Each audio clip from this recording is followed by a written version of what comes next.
ধীমান সেন অম্লান বাবুর বাড়িতে এসে অম্লান বাবুকে বলে, আপনি কোর্টে সাক্ষী দিতে যাবেন না, আর গেলে আমার হয়ে সাক্ষী দেবেন, তা না হলে আপনি কোর্টে যাবেন না। সেই মুহূর্তে গীতা এসে বলে, উনি কোর্টে যাবেন। ধীমান সেন বলে, উনি কোর্টে গেলে কিন্তু লাশ পড়ে যাবে। গীতা বলে, আপনি কিচ্ছু করতে পারবেন না। এই বলে ধীমান সেনকে অপমান করে আর বলে, আপনি এখান থেকে এক্ষুনি চলে যান। ধীমান সেন চলে যাওয়ার সময় অম্লান বাবুকে বলে, আপনি যদি কোর্টে সাক্ষী দিতে যান, তারপরে যদি কিছু হয় তাহলে এর জন্য কিন্তু আমি দায়ী নই। আর গীতাকেও থ্রেট করে সেখান থেকে চলে যায়। ওদিকে গিনি বাড়ি থেকে বেরোনোর সময় প্রলয় বলে, তুমি কোথায় যাচ্ছ? গিনি বলে, সেই কৈফিয়ত কি আপনাকে দিতে হবে?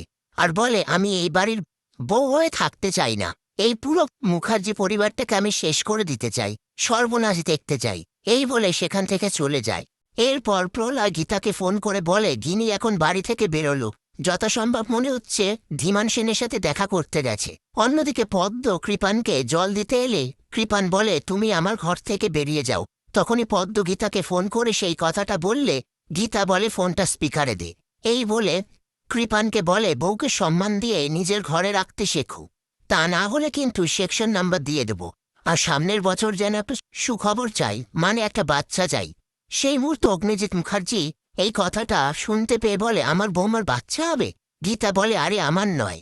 এই বলে অগ্নিজিৎ মুখার্জিকে শান্ত করে আর ফোনে পদ্মকে বলে, তোর তো পাটা ব্যথা করছে, কৃপানকে বল তোর পথসেবা করতে, আর ভিডিও কলটা অন কর। এই বলে গীতা ভিডিও কলে দেখে কৃপান পদ্মর পা টিপে দিচ্ছে। সেটা দেখে অগ্নিজিৎ মুখার্জি গীতাকে বলে, এই নায়কটাকে কেমন চেনা চেনা লাগছে, ও কার পা টিপছে? গীতা বলে, ওর বউয়ের। অগ্নিজিৎ মুখার্জি বলে, ওর কোন বউ? গীতা বলে, পদ্ম।